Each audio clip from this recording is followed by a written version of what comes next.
तो आज हमारा मिशन एकदम स्पष्ट है। आज हम विटामिन्स के पूरे विज्ञान का A to Z विश्लेषण करेंगे। क्या और कैसे, दोनों पर बात होगी। बिल्कुल, हम ये भी समझेंगे कि इनका इतिहास क्या है। हाँ, और घुलनशीलता के आधार पर ये कितने प्रकार के होते हैं। सारे 13 विटामिन्स के रासायनिक नाम क्या हैं, उनके मुख्य स्रोत क्या हैं, और सबसे महत्वपूर्ण बात कि उनकी कमी से हमारे शरीर का सिस्टम कैसे ढहने लगता है। और इस चर्चा की सबसे खास बात यह है ना कि हम किसी बोरिंग मेडिकल मैनुअल या जटिल रटने वाली विद्या का इस्तेमाल बिल्कुल नहीं करने वाले हैं। नहीं, बिल्कुल नहीं। इसके बजाय हम कुछ बेहद दिलचस्प मेमोरी ट्रिक्स इस्तेमाल करेंगे। कुछ रोजमर्रा की जिंदगी के उदाहरण होंगे और तार्किक प्रवाह के जरिए हम इस विषय की गहराई में जाएंगे। बेसिक से लेकर एडवांस डिटेल्स तक सब कुछ डिकोड किया जाएगा। तो आइए इस दिलचस्प विषय को अनपैक करते हैं। ये अप्रोच सच में बहुत कारगर है, क्योंकि अगर हम विटामिन्स को सही नजरिए से देखें तो ये महज सब्जियों में पाए जाने वाले तत्व नहीं है। वैज्ञानिक दृष्टि से ये ऑर्गेनिक कंपाउंड्स हैं, यानी कार्बनिक पदार्थ। ये हमारे शरीर की बेहद जटिल मशीनरी को चलाने वाले केमिकल मैसेंजर्स हैं। अगर इसे हम अपनी आम जिंदगी के एक उदाहरण से समझें तो विटामिन्स किसी भी गाड़ी के इंजन ऑयल की तरह काम करते हैं। अच्छा, वो कैसे? मतलब देखिए, गाड़ी को चलाने के लिए ऊर्जा या ईंधन तो पेट्रोल से मिलता है, जैसे हमारे शरीर को ऊर्जा कार्बोहाइड्रेट या फैट से मिलती है। विटामिन्स खुद कोई ऊर्जा नहीं देते। हाँ, ये तो है। लेकिन अगर इंजन में ऑयल ना हो तो क्या होगा? पुर्जे आपस में घिसेंगे, भयानक गर्मी पैदा होगी और पूरा इंजन सीज हो जाएगा। विटामिन्स बिल्कुल यही काम करते हैं। ये बहुत ही सटीक एनालॉजी दी आपने। ये हमारे शरीर के उपापचय मतलब मेटाबॉलिज्म और पाचन क्रियाओं को कंट्रोल करके हमारी बायोलॉजिकल मशीनरी को सुचारू रखते हैं। और रोगों से बचाते भी हैं, है ना? बिल्कुल। बिना इंजन ऑयल के जैसे गाड़ी बेकार है ना, वैसे ही विटामिन्स के बिना शरीर का मेटाबॉलिज्म ठप पड़ जाता है। ऐतिहासिक तौर पे अगर हम देखें तो इन इंजन ऑयल्स की खोज का श्रेय हॉपकिंस को जाता है। हॉपकिंस? हाँ, लेकिन विज्ञान के क्षेत्र में इसका नामकरण साल 1912 में फंक नाम के वैज्ञानिक ने किया था। कुल मिला के एक मानव शरीर को सुचारू रूप से काम करने के लिए लगभग 13 तरह के विटामिन्स की जरूरत होती है। 13 विटामिन्स। संख्या सुनने में थोड़ी ज्यादा लग सकती है, लेकिन विज्ञान ने इन्हें बहुत ही तार्किक तरीके से 2 मुख्य श्रेणियों में बांटा है, घुलनशीलता या सॉल्युबिलिटी के आधार पर। हाँ, कुछ वसा यानी फैट में घुल जाते हैं और कुछ जेल यानी पानी में। लेकिन यार, ये याद रखना हमेशा से बहुत बड़ा सिरदर्द रहा है कि कौन सा विटामिन किस चीज में घुलता है। और यहीं पर हमारी पहली मेमोरी ट्रिक काम आती है।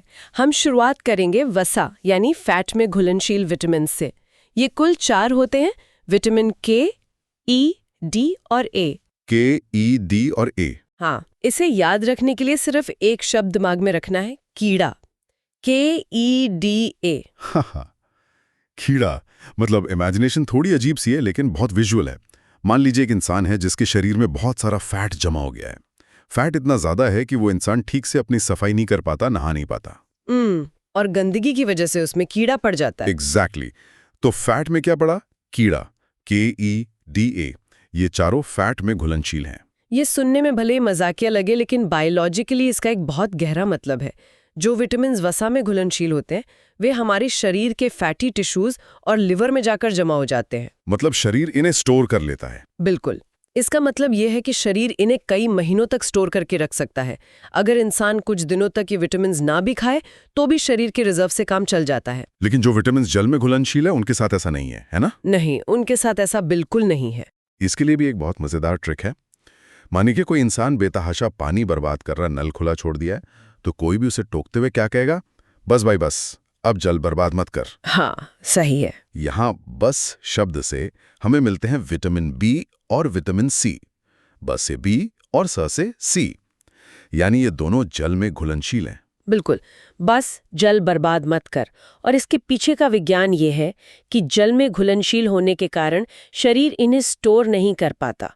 ये हमारे रक्त में घुलते हैं, अपना काम करते हैं, और जो एक्स्ट्रा मात्रा बच जाती है ना, वो मूत्र यानी यूरिन के जरिए शरीर से बाहर निकल जाती है। अच्छा, तो इसलिए विटामिन बी और सी को हमें रोजाना अपने भोजन में शामिल करना पड़ता है। एकदम सही।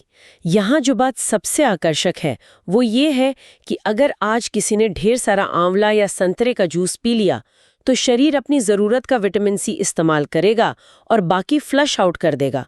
कल के लिए कोई रिजर्व नहीं बचेगा। ये बहुत बड़ा पॉइंट है जिसे लोग अक्सर इग्नोर कर देते हैं। अब जब हम इनकी प्रकृति समझ चुके हैं तो चलिए इनके रासायनिक नामों की तरफ बढ़ते हैं। हाँ, मेडिकल रिपोर्ट्स में तो हमेशा रासायनिक नाम ही लिखे होते हैं। बिल्कुल। और इसके लिए हमारे पास एक मास्टर ट्रिक है, रथ एक टॉफी। कल्पना करनी है कि एक बहुत बड़ा रथ है जो लकड़ी या लोहे का नहीं बल्कि पूरी तरह से टॉफी का बना हुआ है। और ये रथ एक टॉफी की 6 अक्षरों वाली ट्रिक हमें उन सभी विटामिन के नाम डिकोड करने में मदद करेगी जो बी कॉम्प्लेक्स परिवार के बाहर है। चलिए एक एक करके इसे डिकोड करते हैं। हाँ बताइए। र से बनता है रेटिनॉल, जो विटामिन ए का रासायनिक नाम है। थ से बनता है थायमीन, जो विटामिन बी का नाम है। थोड़ा रुकिए, विटामिन बी तो पूरा एक परिवार है ना? हाँ बिल्कुल, पूरा परिवार है। यहाँ थ से थायमीन का मतलब सिर्फ विटामिन B1 से है। बी कॉम्प्लेक्स परिवार के बाकी सदस्यों के लिए हमारे पास आगे एक अलग विस्तृत ट्रिक है। फिलहाल इस ट्रिक को पूरा करते हैं। ठीक है। ए से बनता है एस्कॉर्बिक एसिड, जो विटामिन सी है। क से बनता है कैल्सिफेरॉल, जो विटामिन डी है। और टो से टोकोफेरॉल, जो विटामिन ई है। एकदम से। और अंत में फी से बनता है फिलोक्विनोन, जो विटामिन के का रासायनिक नाम है। रथ एक toffee, retinol, thiamine, ascorbic acid, calciferol, tocopherol, phylloquinone. बहुत बढ़िया यार। अब हम सिर्फ नामों तक सीमित नहीं रहेंगे बल्कि इनके काम करने के तरीके को समझेंगे। बिल्कुल। इन नॉन बी विटामिन का विस्तृत विश्लेषण करते हैं। शुरुआत करते हैं रथ के र यानी रेटिनॉल से, जो कि विटामिन ए है। हाँ, रेटिनॉल का सीधा संबंध हमारी आंखों के रेटिना से है। स्रोतों की बात करें तो गाजर इसका सबसे प्रमुख स्रोत है। इसके अलावा पके हुए फल, हरी पत्तेदार सब्जियां, दूध, दही और मक्खन में ये पाया जाता है। लेकिन एक बहुत ही विशेष स्रोत है जिस पर वैज्ञानिकों का सबसे ज्यादा ध्यान रहता है। अच्छा, वो क्या है? वो है गोल्डन राइस। हाँ, गोल्डन राइस। ये एक जेनेटिकली मॉडिफाइड चावल है ना, जिसे विशेष रूप से विटामिन ए की कमी दूर करने के लिए बनाया गया है। लेकिन अगर किसी के शरीर में रेटिनॉल की कमी हो जाए तो असर क्या होता है? इसका सबसे पहला असर आंखों पर ही पड़ता है। एक बीमारी होती है रतौंधी यानी नाइट ब्लाइंडनेस। इसमें सूर्यास्त के बाद या कम रोशनी में इंसान को दिखना लगभग बंद हो जाता है। बाप रे, ऐसा क्यों होता है? इसका कारण ये है कि रेटिनॉल हमारी आंखों में वो पिगमेंट बनाता है जो हमें कम रोशनी में देखने में मदद करता है। इसके अलावा एक और गंभीर बीमारी है ज़ीरोफ्थेल्मिया। ज़ीरोफ्थेल्मिया, ये नाम तो काफी जटिल लग रहा है। इसका शरीर पे क्या प्रभाव पड़ता है? असल में ज़ीरोफ्थेल्मिया में आंखों की नमी पूरी तरह खत्म हो जाती है। आंखें एकदम शुष्क हो जाती हैं, आंसू बनने बंद हो जाते हैं। अच्छा। जिसके कॉर्निया को भारी नुकसान पहुंचता है और अंततः इंसान पूरी तरह अंधा भी हो सकता है। इसके अलावा विटामिन ए को प्रतिरक्षी विटामिन यानी इम्यूनिटी विटामिन भी कहा जाता है, क्योंकि यह हमारी स्किन और म्यूकस मेम्ब्रेन को मजबूत करके बाहरी संक्रमण को शरीर में घुसने से रोकता है। अरे वाह, तो ये सिर्फ आंखों के लिए नहीं बल्कि पूरे शरीर की ढाल के रूप में काम करता है। जी, चलिए अब आगे बढ़ते हैं विटामिन सी की ओर, यानी एस्कॉर्बिक अम्ल। हाँ, खट्टे फलों का जिक्र आते ही इसका नाम आता है। आंवला इसका सबसे प्रचुर स्रोत है। बिल्कुल, आंवला और बाकी खट्टे फल। मैंने पढ़ा था कि विटामिन सी की कमी से स्कर्वी नामक बीमारी होती है। जी हाँ, स्कर्वी। इस बीमारी में मसूड़ों में भयंकर सूजन आ जाती है, उनसे लगातार खून बहता है और दांत जड़ों से कमजोर होकर गिरने लगते हैं। ऐसा सिर्फ विटामिन सी की कमी से होता है? हाँ, क्योंकि विटामिन सी शरीर में कोलेजन नाम का प्रोटीन बनाने के लिए जिम्मेदार है। कोलेजन वो गोंद है जो हमारे शरीर के ऊतकों को जोड़कर रखता है। अच्छा, तो अगर कोलाजन नहीं बनेगा तो मसूड़े दांतों को पकड़कर नहीं रख पाएंगे। बिल्कुल सही। यही कारण है कि विटामिन सी को घाव भरने वाला विटामिन भी कहा जाता है। अगर चोट लगती है तो शरीर नया कोलाजन बनाकर घाव को भरता है और इसके लिए विटामिन सी बहुत जरूरी है। लेकिन इसमें एक चेतावनी भी है। वो क्या? अगर हम सब्जियों को बहुत ज्यादा उबालते हैं ना तो विटामिन सी नष्ट हो जाता है, क्योंकि ये जल में घुलनशील और हीट सेंसिटिव है। सही कहा आपने। इसके बाद आता है विटामिन डी यानी कैल्सिफेरॉल। इसके स्रोत के बारे में तो प्रकृति ने ही इंतजाम कर रखा है। हाँ, सूर्य का प्रकाश। जी, धूप सीधे तौर पर विटामिन डी नहीं है, लेकिन जब धूप हमारी त्वचा पर पड़ती है तो त्वचा के नीचे मौजूद कोलेस्ट्रॉल खुद को विटामिन डी में बदल लेता है। इसके अलावा मछली के तेल में भी ये पाया जाता है। लेकिन यार, इसकी कमी से होने वाली बीमारियों में ना बहुत कंफ्यूजन होता है लोगों को। रैकेट्स और ऑस्टियोमलेसिया, कौन सी बीमारी बच्चों में होती है और कौन सी वयस्कों में? देखिए, इसकी कमी से हड्डियां कमजोर होती हैं, ये तो पक्का है। हाँ, और इसे याद रखने का एक बहुत ही तार्किक और आसान सा तरीका मैं बताता हूँ। ध्यान से सुनिए। ऑस्टियोमलेशिया बोलने और लिखने में काफी लंबा नाम है। हाँ, है तो बड़े नाम वाली बीमारी बड़े लोगों में यानी वयस्कों में होती है, जिसमें उनकी हड्डियां नरम और लचीली हो जाती हैं। वहीं रैकेट्स एक छोटा सा नाम है, तो ये बच्चों में होने वाली बीमारी है जिसमें उनकी हड्डियां मुड़ जाती हैं और कमजोर हो जाती हैं। ये लॉजिक बहुत बढ़िया है, सच में। इसके अलावा विटामिन डी के दो बहुत ही रोचक तथ्यों हैं।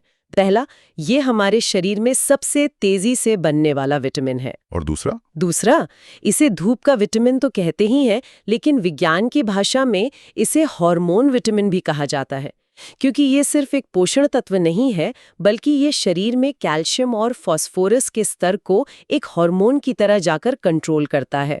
ये तो बहुत इंटरेस्टिंग है। अब बात करते हैं विटामिन ई की, जिसका रासायनिक नाम है टोकोफेरॉल। इसका सबसे बड़ा स्रोत अंकुरित अनाज है। हाँ, परीक्षाओं के नजरिए से ये बहुत महत्वपूर्ण पॉइंट है।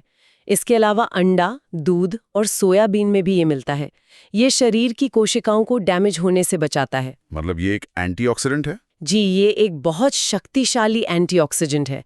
इसलिए इसे सौंदर्य का विटामिन यानी ब्यूटी विटामिन भी कहा जाता है, क्योंकि ये त्वचा की कोशिकाओं को फ्री रेडिकल से बचाकर झुर्रियां पड़ने से रोकता है। वाह, ये तो बहुत काम की चीज है। हाँ, लेकिन इसका सबसे महत्वपूर्ण काम है हमारी जनन क्षमता यानी रिप्रोडक्टिव सिस्टम को स्वस्थ रखना। विटामिन ई की कमी से महिलाओं में बांझपन और पुरुषों में नपुंसकता या जनन क्षमता में कमी आ सकती है। ये दिखाता है कि कैसे एक विटामिन सीधे तौर पर जीवन की उत्पत्ति को प्रभावित कर रहा है। चलिए अब आते हैं उस विटामिन पर जो जीवन की रक्षा करता है, विटामिन के यानी फिलोक्विनोन। बिल्कुल, टमाटर और हरी पत्तेदार सब्जियां, विशेष रूप से पत्ता गोभी में ये भरपूर मात्रा में पाया जाता है। इसका मुख्य काम है रक्त का थक्का यानी ब्लड क्लॉट जमाना। अगर हम इसे बड़े परिदृश्य से जोड़ें तो क्या कोई सोच सकता है कि एक छोटी सी खरोंच या चोट विटामिन के बिना कितनी जानलेवा हो सकती है? सच में, अगर शरीर में खून पतला हो जाए और चोट लगने पर जमे ही नहीं तो इंसान का सारा खून बह जाएगा। बिल्कुल, विटामिन के लिवर में ऐसे प्रोटीन बनाता है जो खून को गाढ़ा करके थक्का बनाते हैं। अगर इसकी कमी हो जाए तो रक्त का थक्का नहीं जमता और ये हेमरेज का कारण बनता है।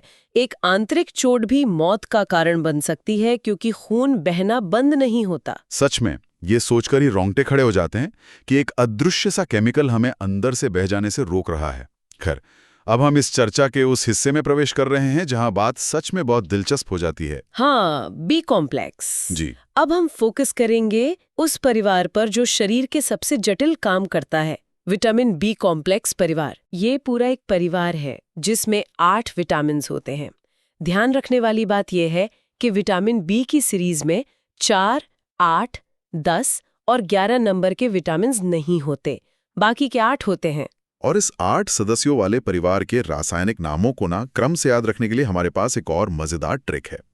इमेजिन कीजिए कि किसी ने बहुत ही सुंदर नई पैंट पहनी है और उस पैंट पर किसी दूसरे इंसान का बायोडाटा जाकर फंस गया या चिपक गया है। अच्छा। हाँ, तो हमारी लाइन बनती है थोरा न्यू पैंट पर बायोथसा। चलिए इस थोरा न्यू पैंट पर बायोफसा ट्रिक को एक एक करके डिकोड करते हैं। थॉ से बनता है थाइमीन जो B1 है। रा से राइबोफ्लेविन जो B2 है। न्यू से नियोसिन या निकोटिनामाइड जो B3 है। बिल्कुल। पेंट से पैंटोथेनिक अम्ल यानी B5। पर से पायरिडॉक्सिन B6।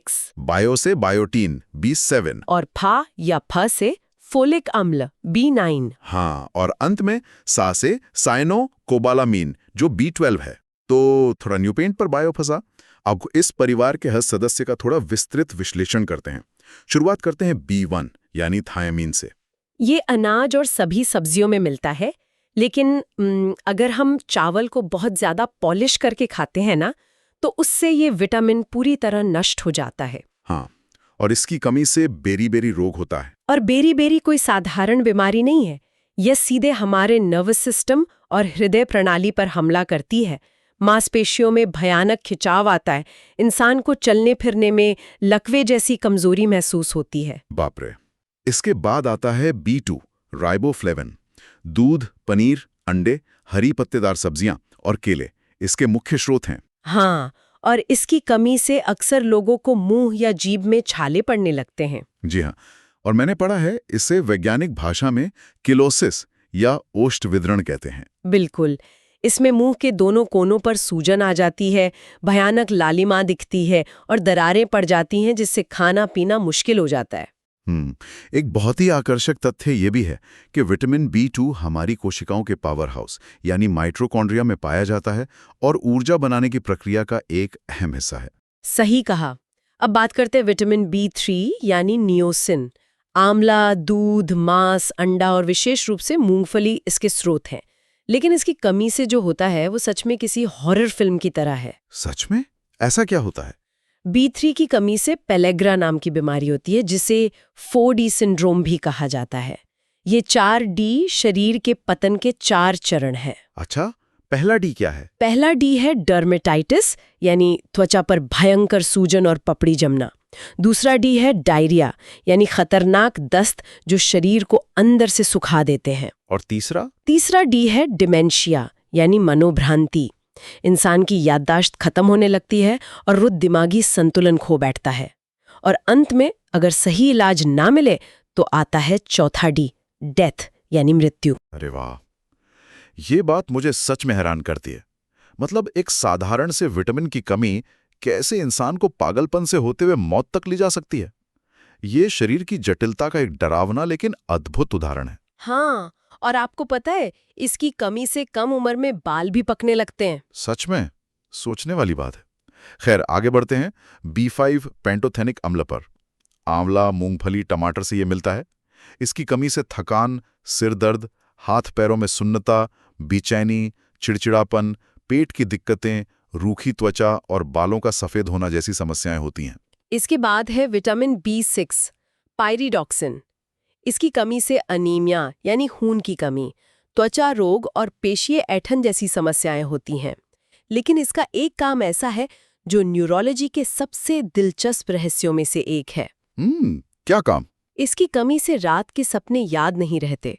वाह वाह, ये तथ्य सच में दिमाग हिला देने वाला है। मतलब जो भी सपना हमने रात को देखा, सुबह उठते ही दिमाग से पूरी तरह इरेज हो जाता है।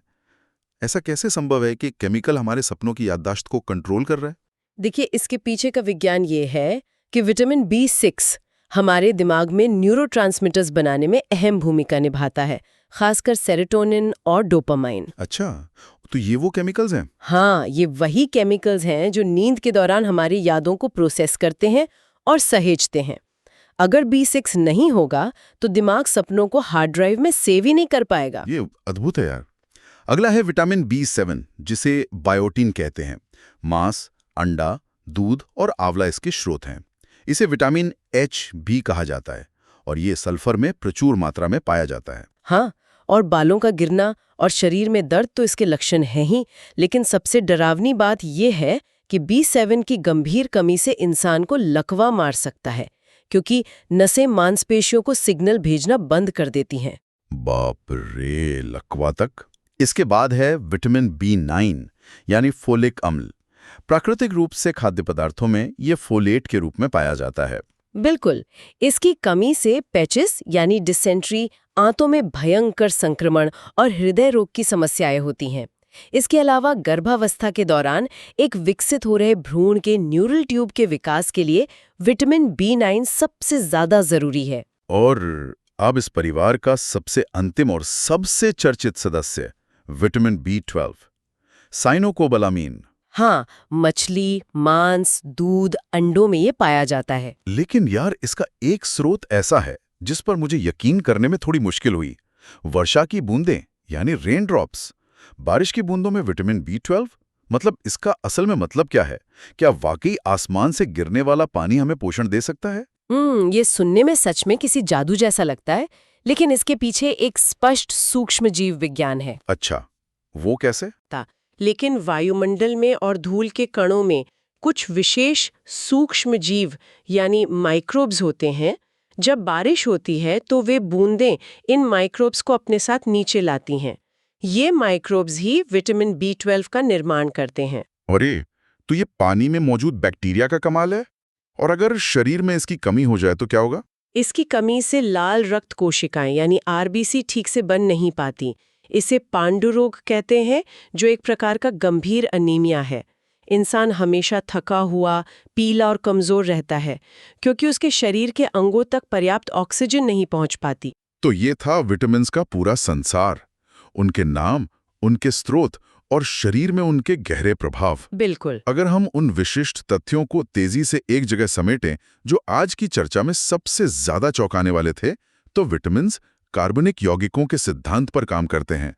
ये ऊर्जा नहीं बल्कि संतुलन देते हैं। हाँ, और आसमान से गिरती बारिश की बूंदों में मौजूद सूक्ष्म जीव हमें B12 देते हैं। रात के सपने भूलने का सीधा संबंध न्यूरोट्रांसमीटर्स बनाने वाले B6 से है। विटामिन H असल में बायोटीन यानी B7 ही है, जो लकवे से बचाता है, और खून का बहना रोकने के लिए विटामिन K एक मूक रक्षक की तरह काम करता है। एकदम सही। आज की इस विस्तृत चर्चा से ये पूरा तरह साबित होता है कि विटामिन्स केवल सब्जियां खाने की किसी साधारण सलाह का हिस्सा नहीं है।